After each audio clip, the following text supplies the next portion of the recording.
I know, you make me sneeze every time, but you came down and you harass me all the time, so here we go. Yeah, there we go. You're not supposed to snuggle. Your pets can get coronavirus too. You're so cute though. Please subscribe right here, hit the notification bell. You'll get notifications for this series and many more. I'm the Tutor Wizard, Adrian. This is Willa, one of the 4 cats running around trying to wreck things as we try to make videos. Today what we're doing is Multivariable Calculus, Chapter 1, Partial Derivatives, Section 1.3, Partial Derivatives.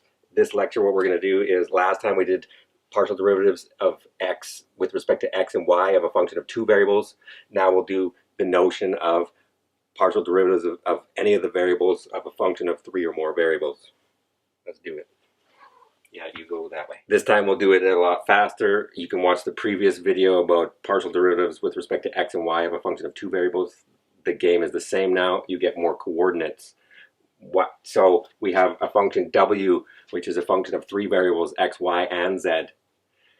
The partial derivative of w with respect to x is we hold y and z constant, and we take the derivative with respect to x, the ordinary derivative. The partial derivative of w with respect to y is we hold x and z constant, and we take the ordinary derivative with respect to y. And then the partial derivative of w with respect to z is, guess what? We hold x and y constant, and we take the ordinary derivative with respect to z in that direction. Let's do some examples. Example 1, let's switch the notation also. Quickly. Remember that we can also write this as, because this is f, our lazy way of writing that is fx, fy, and fz. That's our alternate notation. I'll probably do that because I'm sick of writing the little partial symbol. Let's do the first one. Fx, the partial of w or f with respect to x. Y and z are just numbers, and in particular if there's a term that just has y and z in it, it's gone, it's a 0.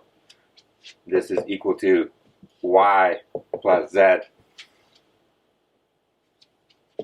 Fy is equal to x and z are now constant, so x 0 plus z. And then fz is going to be x and y are constant, so 0. And then I'm going to get x and y. We're done. One-liner. Next. Number 2, find fx, fy, fz for this function of 3 variables, e to the negative x squared plus y squared plus z squared. In one dimension, this is your friend from statistics, normal distribution.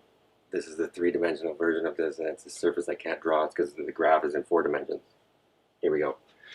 Fx is equal to the derivative of e is itself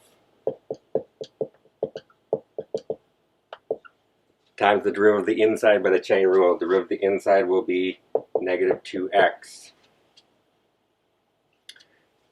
Fy is going to be the derivative of this with respect to y.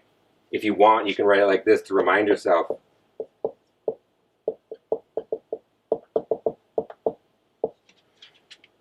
And this is now, e is its own derivative again.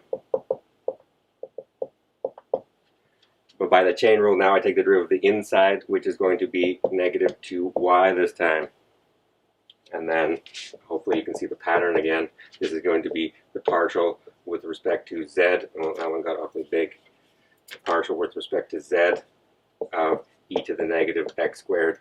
Or, remember that negative goes on to everybody. Negative x squared minus y squared minus z squared, which is equal to, e is its own derivative, negative x squared plus y squared plus z squared times the derivative of the inside, which is negative 2z. Partial derivatives. More. Number 3. All right, I'm going to change the functions on you. Do you remember how to take the derivative of arcsine? What's the derivative of arcsine? 1 over the square root of 1 minus x squared. That's correct. Now let's use it in a function. We now have to take the derivative of 3 variables. Fx is equal to the derivative with respect to x of arcsine of x, y, z squared. Also arcsine, just in case, of x is sine minus 1x. I don't like that, but arc sine is my terminology for the inverse function of sine. What am I doing with that? I take the derivative of the outside, evaluate it at the inside. That is equal to 1 over the square root of 1 minus xyz squared times the derivative of the inside, which is x, or y and z are constant. The derivative of x is 1, so we get yz squared. Coincidentally, that's going to happen every time. The derivative of f with respect to y is the partial with respect to y of arc sine of xyz squared. The derivative of arc sine is still 1 over the square root of 1 minus the inside xyz squared times the derivative of the inside.